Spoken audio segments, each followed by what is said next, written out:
So this is a DIY boom sprayer that I've just made here in the workshop, and it sprays a 2.5 meter wide or 8 foot wide fan of weed killer or herbicide or fertilizer or whatever liquid product that you want to put in the bottle and spray on your grass or paving. Now, I'm going to show you exactly how this thing works. I'm going to talk about some of the design considerations that I thought were important to its functionality, kind of when I was roughly designing it in my head and building it. Some of the concerns I had while I was building it, and after having used it like this, now it is not 100% complete yet, it still needs a little bit of paint, and some small odds and ends which I'll tell you about in the video. But basically, after using version 1, what are the things that I'd like to improve on or the changes that I want to make? So let's have a look at exactly how it works. So overall, it's basically just a trolley with a storage container, a battery and a pump in this little sealed box. And then it's got a boom with a couple of sprayers down here in the front. And there's a push handle at the back. So our herbicide or our fertilizer starts off inside our storage container, and then the pump sucks the solution up through this pipe. And then of course it travels through the pump, and then the pump pumps the fluid out the outlet of the pump. Now you'd have to look kind of closely here. There's a little black pipe outside the container there. I'll give you another view here. So this is the outlet side of the pump, this black pipe, and it travels through there and then gets pumped into our boom. And then from the boom, it goes to the right or it goes to the left, and it gets pumped out of the sprayers. And then whatever excess flow that we've got that is not pumped through the sprayers and onto our grass or onto the paving, it'll flow back through this valve. I'll explain that a little bit later. And then it travels and is pumped back up this pipe and circulates back into the top of the bottle. So we've basically got a little bit of a circulation happening here with all of the excess flow that doesn't get pumped out of our sprayers. Now you might say, well, Grant, why would I go ahead and buy one of these machines or even rent one for a day? Or why would I spend, like, say, 2 days of my precious time trying to build one of these things when I've got a backpack sprayer? I can just use that. I've been using it in the past and it's worked fine. Well, I like to be efficient and I want to try and buy back my time. So this is the same sort of position that I've been in for the last 2 years, and I've kind of been putting it off. I use the backpack sprayer and I go ahead and spray 1,500 square meters of grass and paving, and I just resign myself to it taking like a whole day to get that entire job done. But now I was willing to spend 2 days up front to build this whole thing, and then hopefully in all the years to come, I'm going to buy back a lot of my time. I'll give you an example of this. I've just now built this machine and I've sprayed the entire area, 1,500 square meters, and it took me less than 1 hour. Previously, it was taking me like the whole day. So it's taken less than 1 hour to mix the product, to apply the product to the entire area, and to clean the machine afterwards and put it back into storage. So I like that. It's being really efficient. So if this is something that you guys have got to do personally and you like doing work around your house, it's going to make you more efficient. Or if you're paying somebody to look after your property, just think about how much more they can get done in the time that you're paying them for, because they are being so much more efficient.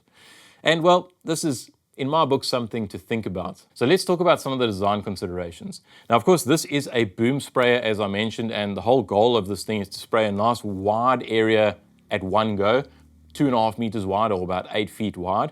So if we've got this nice solid boom on the front here, it's fine. It works if you've got a massive open area. But what happens if you've got trees or other plants or shrubs that you've also got to get in between? Or maybe you've got to push it up an alleyway to get from the front yard to your backyard. Or if you've got to store it in, let's say, a storage shed, and you've got to get it through a normal sized door. Having this solid long boom in the front is going to be a bit challenging. So having folding arms, now there's one on the right here and one on the left. It might be the other way around for you guys. But that's something that I wanted. So when we do need to move it in tight spaces, we can just take one of the arms and we can fold it in, or we can take the other arm and we can also fold it in, and now we can fit it through a doorway. Or if we only need to spray a small section, 700 millimeters wide, then we can fold both arms in, and then we just spray what we need. Maybe we need only half the distance or half the width. Then we can fold one arm away and we can only use half the machine to spray whatever this might be. I don't know, 740, maybe like 1.8 meters, somewhere around there. So cool, that's all fine. But now what happens, these sprayers, once they're folded in, we need to turn them off. and that's what we've got in the front here. We've got two valves. So if both of our arms are open, the solution, whatever it is, our fertilizer or our weed killer, our herbicide, is pumped into the center here, and then it is pumped through the middle sprayer and then also out to the two sides to those two sprayers. So if we want to fold an arm away, let's say on this side, we can actually turn those sprayers off. We shut the valve and then we fold the arm in, and then only this section is working. Or if we only want the middle section, then we can turn off this valve, it shuts off those sprayers, and we can fold it in, and then only the center section again is working. So that is one of the design considerations, is having nice folding arms. Another thing about the folding sort of mechanism, if you will, you can see they fold sideways. And there was a little bit of thought that went into this. So originally, I was actually thinking about folding the arms up, like either way, either side, up like that, so they're out the way. But then I thought, well, what happens if we're pushing this thing around and we're like not paying attention and we push it into a tree? So what happens then? If the arms kind of fold up, then it might bend the frame or do something funny. But with the arms folding sideways, of course, if we push it into something now, it just kind of pushes the arm in. Or as you may or may not have already seen in the video, I'm not sure if I've showed it yet, but if we're pulling the machine and you're not looking and you pull it into a shrub or into something, into a fence, then it just bends the arm the other way, not a problem. I've also designed it like this because you can't only, or you don't have to only push this machine. I've also got a little garden tractor, and I've made it so that we can unbolt our push handle, and then we can clip it onto the back of the tractor, and then we can tow it around and ride it on that mini tractor. Then it's also sometimes a little bit tricky to watch where you're going, and then you're looking back to see where these wide booms are. Believe me, it's going to happen at some stage that you're going to hook one of the sides or one of the arms of the booms, and at least with this design, if you hook something, it just folds back and nothing is damaged. Another important factor is the height of the boom. Now, the height of the boom is going to vary depending on the type of nozzle that you use, the pressure or the flow that you've got flowing to them, and the nozzle spacing. So you could say to yourself, well, I'll just look at the spec sheet and then I'll weld up the frame accordingly to the exact nozzle that I want to use. I wanted a bit of an option to change this at a later stage. So if I want to go with bigger or smaller nozzles, or maybe vary the pressure depending on the type of product that I'm using or the type of spread that I'm trying to get. And if I wanted that, it means that I've got to have an adjustable boom. So instead of welding up this frame to the exact height, as I mentioned, I wanted it adjustable. So we've got a pivot point over here and we've got a pivot point over here. Now, everything is loose at the moment. When you use this, you set the boom to the height that you want and you tighten up all the bolts, and then it stays, nice and tight and doesn't wobble around. But as you can see here, if I need the boom a bit higher, I can just tilt everything up. And if I need the boom a bit lower, I can tilt or pull everything down. But you might also notice that now when it's down, the sprayers are kind of pointing in, and then when it's up, the sprayers are pointing out.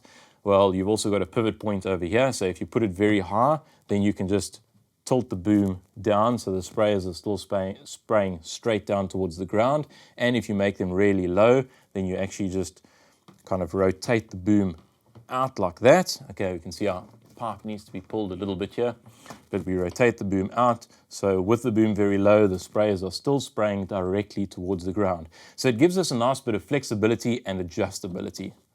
And of course, once you've got it set, as I mentioned, we need to tighten all of this up so the boom stays nice and level. Another function of this, I suppose if you are welding your own frame up like I have, you could just work accurately, and if you only ever want the boom at one height, just work accurately and weld it on nice and level. But again, I wanted a little bit of flexibility, so if it's not 100% level, because we've got such a long arm on either side, I also wanted to be able to level the boom. So you can see I can kind of tighten the bolts like this, or I can tighten the bolts like that. I don't know if you can really see that actually, but you can tilt the boom either one way or the other way and then tighten them so that you can get the boom perfectly level with the ground, so that your spray or your application is as perfect as possible. Now, when it comes to the spray nozzles, the nozzles that I chose to go with are non-drip nozzles. So this little section over here, now this is the nozzle holder, and then the nozzle is over here, and I think this is called the cap, this little red piece. Not 100% sure if that is the technical name, so don't shoot me down for that. But this nozzle holder here is a non-drip nozzle holder. It's got a little diaphragm in here, and it needs a certain amount of pressure before it'll actually allow the flow or the flow of fluid to go through here and then out the nozzle. Now the reason I wanted this is because when you are kind of spraying a line and you stop, you turn the pump off. We don't want like residual solution, whatever you're using, once you've turned the pump off to be kind of dripping out here. When I turn the pump off, it must stop spraying, it mustn't drip, it mustn't do anything. And that's what this type of nozzle gives you. They are a little bit more expensive, but I think it's worth it. Another thing I thought would be important when it comes to these nozzle holders or these little caps that hold the actual blue part, the nozzle in place, is that we want a nozzle that we can adjust however we want to. Now, I think this is the case that you can get different caps. You can get a cap that locks, let me just put this straight, that'll lock the nozzle in that position. So if you take this cap off, it just kind of twists off, and you'll see the nozzle comes out there. It's got a little O-ring in the back of it, but each time you put this nozzle on and you twist the cap, or you lock it into place, then this little blue part, this little nozzle is always aligned perfectly with, in one line. Now, what I was thinking is that we don't want that exactly, because these nozzles are overlapping each other. So this nozzle will actually overlap and spray a little bit against the nozzle on that side and on this side. So what I thought, and it seems to have worked this way, is we don't align them all perfectly in a perfect line. We just actually turn them. Now I'm going to exaggerate this a little bit, but you can see the nozzle is at an angle. So this nozzle is at this angle, and the next nozzle is at that angle, and then the other nozzle on this side is at that angle. Now this is exaggerated, so you'll only have it a very small amount. So we still have the nozzles overlapping each other, but this nozzle spray is not interfering with the nozzle next to its spray or the nozzle on this side spray. So they're actually all still independently spraying, and that way I found you get a much more consistent spray pattern on the ground. Oh, and while we are looking at these nozzles, the nozzles that I chose, and I have roughly mentioned this before, but as I said, the little blue part is the nozzle. These are 03110. So it means that, now the 03, I can't remember, I think this is an imperial number, but the 03 gives you 0.9 liters per minute at 2 bars, and it gives you 110 degrees of like fan. So it might seem like a lot, like you've got 5 nozzles, each giving you almost 1 liter a minute. So you're putting down 5 liters per minute. But what you need to understand or take into consideration is that we don't want our product to be misted onto the grass. We want the product and the droplets big enough so that the product is sprayed directly onto the grass or onto the paving, and it doesn't go anywhere that we don't intend it to go. So the smaller the nozzle, the smaller the nozzle and the higher the pressure, then the smaller the droplet becomes, and then it starts misting the product, and then the wind easily wafts the mist away. Whereas the larger the nozzle, obviously the larger the droplet, and then it is directed perfectly down onto the grass. Having a flow rate of 1 liter per nozzle, or 5 liters per minute over this entire boom, means you do have to walk relatively fast. You're not running, you're just walking at a consistently fast pace, but that's fine. It just means you get the job done quickly. You'll also notice that on the central manifold here with our center nozzle, we've got the inlet hose underneath here, and we've got the return line going out that way. So on this inlet, or on the central manifold here, we've got a little pressure gauge. Originally, I wasn't going to put this on. I was just going to kind of preset it to just before the pump's internal pressure switch cuts out, which is about 2.4 bars. But a friend of mine that uses these sprays on a much bigger scale, he just said, just put one of these things in here, then you can set exactly 2 bars so that you know what spray pattern you're going to get, how much flow you're going to get, and it's just nice to know, and then you can see what is happening. And I fully agree. This was, again, a just little gauge that I had lying around. Yeah, this little gauge actually comes from a pump controller. I kind of MacGyvered it, like kind of jerry-rigged it into here to get it to fit, because I didn't really want to go out and buy a separate gauge. So you don't really need it. It's nice to have.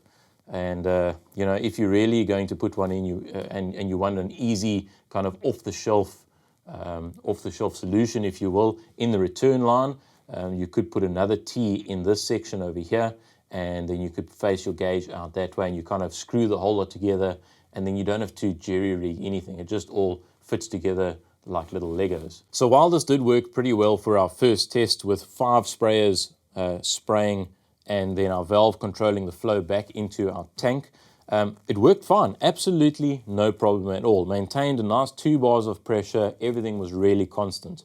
But as soon as you want to close one of the valves, maybe you want to close the left or the right side, or maybe you want to close both because you only want the center sprayer spraying. As soon as you close these 2 valves, the pressure builds up inside this center section here, and because it can't let enough flow back because we've switched off either side.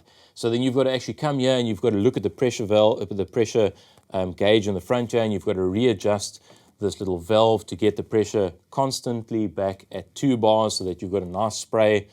It's just, it's not very convenient. So I think it might be better to use probably a pressure regulator here. I was thinking maybe a flow control valve, but we want to maintain a constant pressure in this manifold. So I'm thinking a pressure regulator over here would be good, so that if we are spraying with 5 sprayers that are on the go, and we quickly just want to switch 2 off and fold the arm away, we can just come here and close the valve, and then the pressure regulator releases a little bit more flow back to our tank, and then it still maintains the 2 bars of pressure so that we've got a constant flow. And if we then maybe need to quickly turn off all the sprayers except the center section, then we can just go ahead and kind of turn off the other ones, and then it just lets a little bit more flow back to our tank and maintains our pressure still at 2 bars here in the center so that we get a consistent flow. I don't know, maybe you guys can let us know in the comments, would it be a pressure regulator or a flow control valve that we would be using here for the return line? Let us know, because at the moment, I'm just really guessing. Another thing to keep in mind between the fixed center section and these pivoting arms is that you need a piece of flexible hose. Now, I went with something that was really flexible. It's not reinforced or it's not double layered or anything like that. We're only holding 2 bars of pressure, maybe 2.4 bars. So really you don't need anything spectacular. But I thought it was quite important to have something that's nice and flexible, because these are all plastic fittings, and when you're pivoting this thing a lot, you can see that it bends around. There's not a very long piece of hose, so the more flexible, the better it's going to be. Another consideration that I had was using kind of a non-integrated product delivery system, if you will. So we've got 2 sections here. We've got the boom section on top here, which is steel. This is providing the structure, and then underneath that is hanging this PVC plastic pipe, basically, and the nozzles are attached to that plastic pipe, and then our product flows through this blue PVC pipe and then out the nozzles. Now, some of these chemicals can be quite corrosive, and if we're passing it through plastic pipe, then, well, we don't ever have to worry about corrosion. If you want to make sort of an integrated design, you can get these nozzles that can screw on with a threaded fitting, and then you can kind of weld a threaded fitting onto this pipe here. Now, I wouldn't make it out of mild steel. If you're going to do that, preferably use stainless steel, and then you can sort of integrate the product that you're using into your boom. Again, another solution, or not another solution, but another thought was that if I ever have to change this design, maybe I have to change the spacing here, I can just unbolt it here and I drop this entire section off, and then I can put different nozzles on, I can put a different size pipe on here, I can do whatever I want to do. It's fairly easy to change over time, and the structure still remains the same. So that's why I went with a non-integrated kind of delivery system. Another consideration was to use off-the-shelf and locally available like plastic fittings. These are just normal plumbing fittings. I think this is 20 millimeter PVC pipe.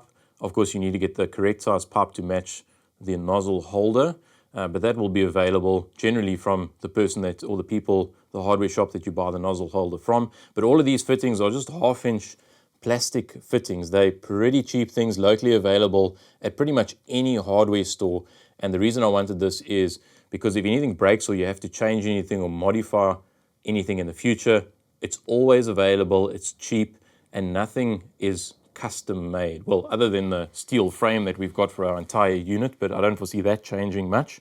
But, if we do need to make a change, reconfiguration or whatever, it's easily available. And here's another example.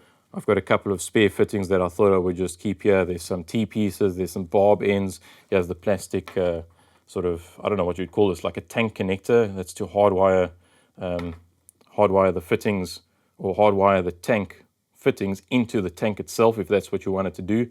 Remember, I just fed mine into the top of the tank. But yeah, just try and use locally available fittings, and it just makes the job a little bit easier. So another consideration was having all of the electronics protected, so the battery and the pump. So this is the battery and the pump box, and basically it is a watertight box. So I'll go ahead and open it. It's got a nice rubber O-ring seal over there, and everything is nicely sealed up. So the pump is sealed up in here, the battery is sealed up, and the inlet and outlet hoses are also passed through the plastic. They're nicely sealed, and our switch wire, you can't really see it here, but it's got a little grommet which is also sealed. I do see there is a bit of glue here. When I drilled this hole, I cracked the plastic. I wasn't going to go buy an entire new box just for a little piece of cracked plastic, so put a bit of hot glue on there. It is working perfectly well. Something that I was concerned about is the pump being in a sealed box. Is it going to overheat? Well, there's two things. This pump does have built-in overheat protection, so if it overheats, it just switches off. And through all of my use, it didn't actually even get warm. It got like slightly warm to the touch, but being in a sealed box, you use it for like, I don't know, a minute or 30, 40 seconds at a time, and you switch it off for 15 seconds, and you turn it back on again for 30, 40 seconds, turn it off for 15 seconds, absolutely no problem at all. Maybe if you're using it on a rugby field and it's running for 5 minutes at a time, maybe it'll get a little bit warm, but I don't think it's going to overheat. If it's ever a problem, we could always put some vents into this box, but for now, having a watertight box, when it comes to rinsing this whole lot off, you just spray it off with a hose and everything is nicely protected. And it's also pretty easy to close up. You just kind of pop the lid on and clip it closed, and yeah, it just works. I'm really, really happy with the way this turned out. So when it comes to the choice of what pump to get, I think it's good to use a pump that exceeds the flow rate that you're going to need. So we've got 5 nozzles, each flowing at 2 bars, 1 liter per minute. So we're going to be flowing 5 liters per minute. And this pump can supply 12.5 liters per minute at 35 psi, which is about 2.4 bars. And that's exactly where the pressure switch on it cuts out. So we've got a little bit of excess capacity, and that's what gives us the flow back into the tank so we can have our product circulating and continually mixing. Also something to consider is the size of battery that you're going to use. So the spec on this says it draws 7 amps. Now this is not quite correct. Maybe the stall current is 7 amps, but under normal running conditions, I just put in this little meter here, and it draws about 1.8 amps when it's running with 5 nozzles fully open at 2 bars, 1.8 amps. So really not that much. Now, this battery that I've got in here is a 22 amp hour. It's 286 watt hours. It's a little bit overkill for this, but you know what? I had this battery lying around doing nothing. It's a lithium battery, so I didn't really want it going to waste. So I thought, well, let me just chuck it in here and use it, and it'll work perfectly well. If you guys have got those little 7 amp hour alarm batteries, yeah, that might work. I probably wouldn't go with that. I would maybe go with something like a larger motorcycle battery, like a 14 amp hour or maybe a 20 or 22 amp hour. You don't have to go with lithium. You can go with whatever, lead acid, sealed lead acid if you want to. Of course, if you can go with lithium, it is better. But yeah, so we've got our choice of pump and our battery. And also what I like about this is you go ahead and use this battery somewhere else just by using a set of plugs, and you unplug the battery and you pull it out, and you can go and use it somewhere else. Now, the wiring in here still needs to be finished. This was just kind of hacked together just to test how much current it draws, and just for version 1 to get it working. Now that I know everything's working, I still actually need to wire everything up neatly, and so that it's done, that I never have to change it again. So instead of having a switch mounted directly to the box, I thought it would be quite important to actually have a switch mounted to our handle. Now, This is very temporary, I know that. I'm going to need to get a waterproof switch, but I just wanted to see if the concept would work. So we've got a switch that's mounted to our push handle here, and then the cable runs all the way down, and then it feeds into the box through a grommet, which is like a waterproof grommet. So the plan here is when you're pushing it along and you get to the end of a row, then you want to stop pumping your fluid, so then you just turn the switch off. It's here right at your hand. You reposition this whole unit, and then you flick the switch back on, and then you carry on pumping. So that's also another design consideration. I think the commercial unit that I used 2 years ago had a switch on the box down there. So every time you stop, you kind of had to rush down and go and turn it off there quickly, and then reposition, of course, and then turn it on quickly, walk back to the pull handle, and then pull the machine again. So yeah, thought this would work a little bit better. So of course this thing is a little bit bulky when it is all set up and ready to use, but when it comes to packing it away and storing it, we need to be able to fold it down. So I also wanted to put in a folding handle. So I've got a little kind of grub screw over here, grub bolt, I don't know, whatever you want to call it. You just take this loose, pull the little bolt out, and then the handle folds down. You can go ahead and put this back in so you don't lose this whole lot. And the whole machine gets a lot smaller and a lot easier to store in a small area. Another consideration was having a castering wheel. Now previously, about 2 years ago, I did use like a commercially bought machine like this. It had 4 wheels, so it's got 2, like you can see here, we've got 2 in the front, and it had 2 fixed wheels here at the back, which is great for pushing perfectly straight lines. But when you're trying to maneuver this machine around, you've kind of got to pick the back of it up, then tilt it around and put it back down and then push it. And it's just a bit cumbersome. So in my version, I wanted to go with a castering wheel. And you know, while I was making this, I thought to myself, well, is it really worth making a castering wheel for the back? Is it really worth the extra time? And I was kind of umming and ahhing about it. But I can say after I've used the machine for that 45 minutes, odd 30 to 45 minutes that I sprayed that 1,500 square meters, there was a lot of direction changes that were needed and maneuvering, and it makes it so easy. I'm really happy that I did it with this castering wheel here. If there wouldn't even be any consideration, if you are making a machine like this, either buy yourself a castering wheel or make one, because it is so easy just to change direction, or when you're pulling it around, like it just makes the job so much easier. Another consideration was the type of wheels that I use. So I actually wanted to use a solid wheel and not an inflatable wheel. Now the thought behind this was that when you put this thing away for months at a time or weeks at a time, it generally always happens that you come back to use it and the tire is flat. You've got to go get your pump it up before you can actually use the machine. This doesn't have to be a super heavy duty machine. This whole thing only weighs about 35 kilograms. So I went ahead and used these solid, I think these are golf cart tires, like for a golf trolley. They've got a solid plastic sort of center and this flat rubber, which doesn't damage the grass. You can see this is the front or the outside of the wheel, and this is the inside of the wheel. It's got plastic spokes. If you do want something a little bit more heavy duty, you can get the inflatable wheels. Now they are much heavier duty. They've got a steel rim inside. You can also get ones with plastic rims if you're worried about rust. Those have also got bearings in the center, so it makes it a little bit easier to push. Although I will say this one doesn't have bearings, it's got pushers. And I put a little bit of waterproof grease in there. This thing pushes super easy, so absolutely no problem at all.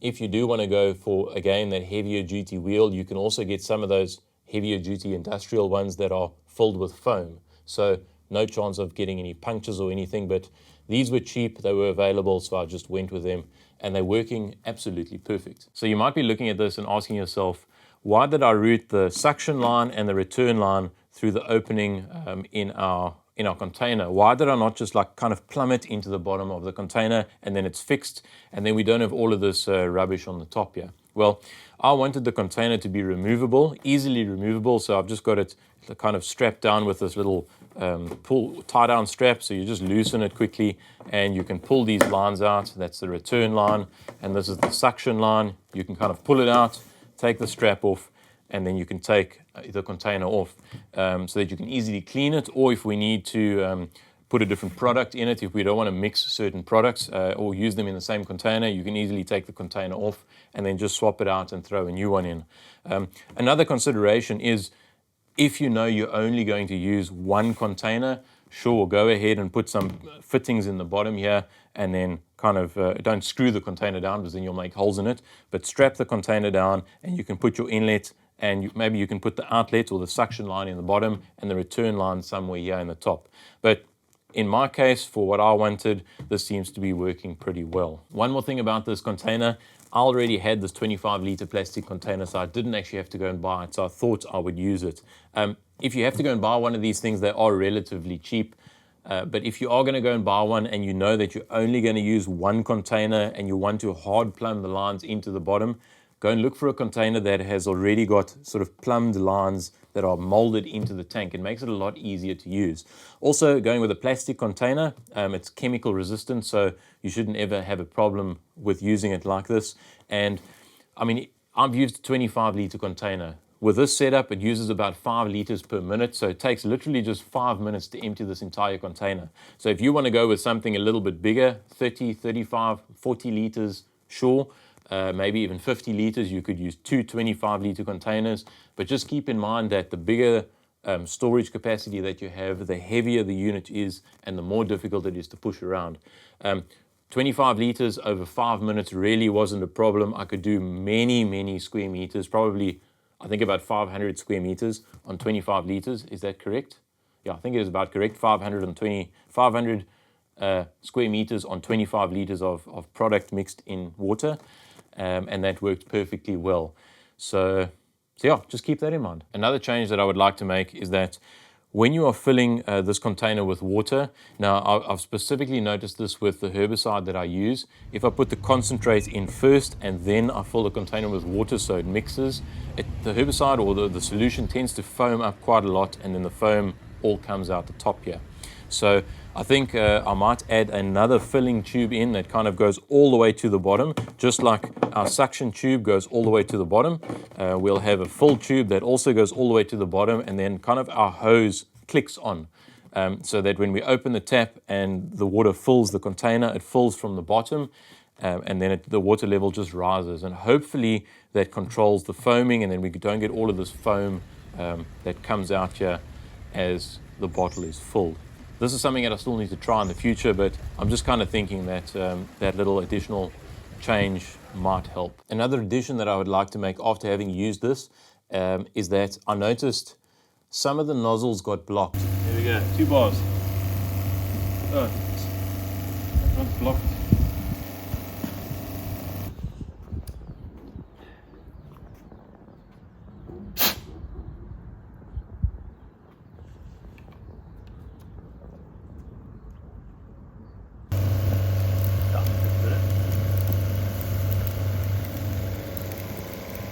Now, they got blocked because when I constructed the whole thing, of course, we're drilling holes into the plastic. There's little plastic pieces that come out into the pipe.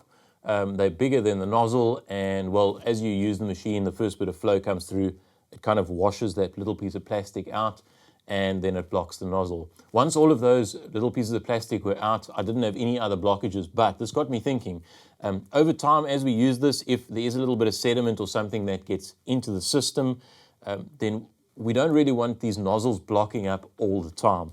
So what I might want to do is add like a strainer. So this is the pump. So the pump pumps water this way, or pumps solution through here and then into our boom. So maybe somewhere along this line, or maybe somewhere over here, we add an external strainer that strains the particles that are smaller than the nozzle's hole or the orifice in the nozzle.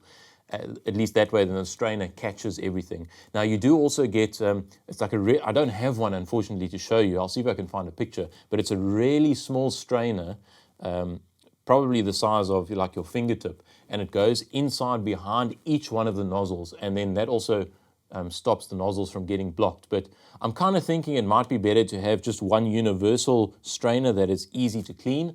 So that we've just got one place to clean and flush out, rather than to go take each nozzle loose and then regularly clean each nozzle. I don't know. Also, again, what do you guys think? Maybe we don't really need this. Although maybe we do, I don't know. Just something that I was thinking about. So I mentioned earlier that maybe you've already got one of these backpack sprayers that's got a wand or a nozzle that you hold in your hand. It's got a little valve that you can kind of press, and then you spray a small area. So this machine, having a boom sprayer, is great for spraying large areas, but when you want to get into a tight spot, that's kind of what I noticed with this thing. You kind of have to maneuver it into that spot, and then sometimes you just want to get into a really small spot and you can't get in there. So what I was thinking is possibly putting a T in over here. I think I might actually have a T actually. Something like, sorry, just bear with me, yeah? But something like this, like with 2 barbs and a T like that, and then another barb here, and then this can have like a nice, maybe a 2 meter long flexible line with the wand or the sprayer, handheld sprayer that you've already got, have that on the end. We might need some other type of valve here. We might also need to somehow configure it so that it returns whatever is not used, or the excess, it returns back to the tank. But I think it would be quite nice to have the option is when we get into a tight spot, we can just lean down here, close the valve, and then we pick up this handheld wand, if you will. Maybe we can clip it on the machine somewhere. We can clip it onto the boom here, wherever, and we pick it up, we spray it, and we use wherever we need to.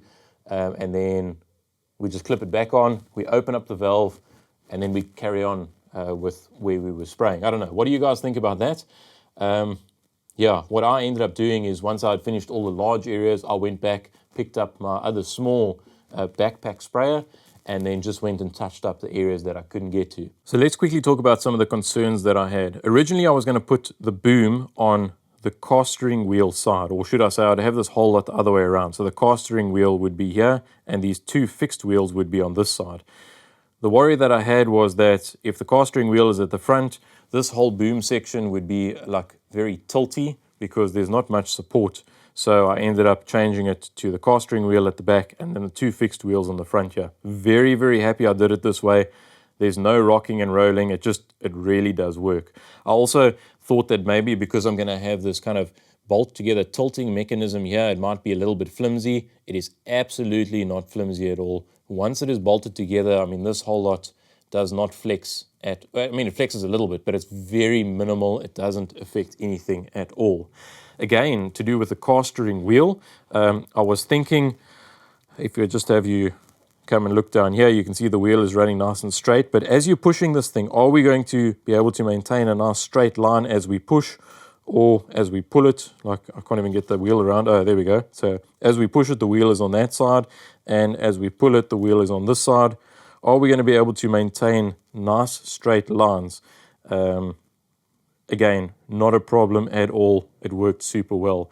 I mentioned this kind of before. I was worried about the pump overheating in the sealed box. It hasn't been a problem for me, but if it ever becomes a problem in the future, we can ventilate the box. And there's one more thing, and it's got to do with the pump. I chose a pump with Burton seals in it. So this is a diaphragm pump with Burton seals. Because we are using chemicals in it, you've got probably the best chance of the seals lasting the longest, because they are Burton seals. So rather pay a little bit more to get a quality pump that is going to last many years. So another cheaper but not so great, or should I say not as efficient design, is this one right here. And this boom uses misting nozzles. So originally I was actually intending to use these nozzles on this boom. That's why this boom is here with a whole lot of nozzles in it.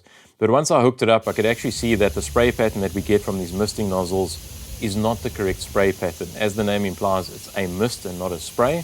So a lot of the product kind of wafts away from the grass. And also the spray pattern from these nozzles is like a cone. It's a round pattern, whereas from our actual spray nozzles, it's a very flat type of pattern, and that's what we're looking for. Also, these nozzles, the hole in the front is really small, so it can get clogged up really easily. The design is very similar, actually. It's still got a cap with a little metering section in the front of it, and then a holder. But these are just not designed for delivering product to the ground. You're better off using the actual nozzles that we've just been looking at. And another reason is there's a lot of options when it comes to those nozzles.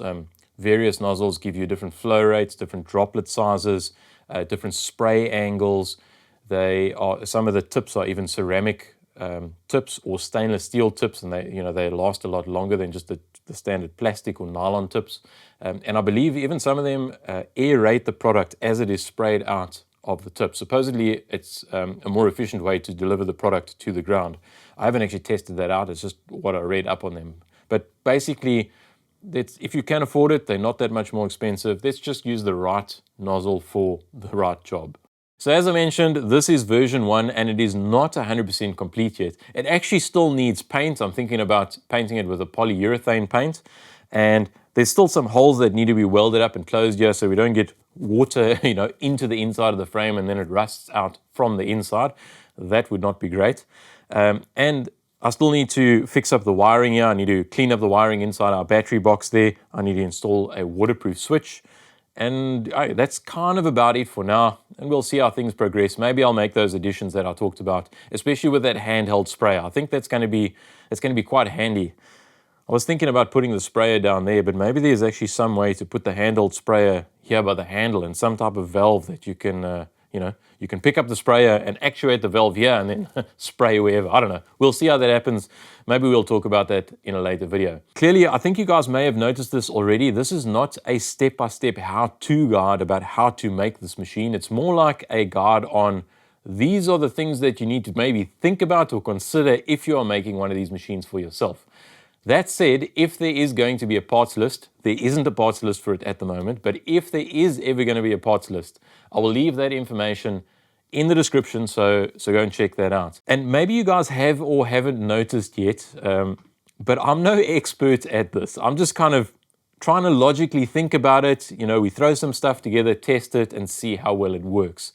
But if there are experts in the field that are watching this video and you're willing to share your knowledge with us, please let us know in the comments so that maybe we can all learn something. If you guys found the video useful, or maybe you've got some guidance now as to building your own boom sprayer, if you will, please, if you did find that video useful, give it a thumbs up and leave us a comment. Let us know what you think. Thank you very much for watching and we'll see you next time. Cheers.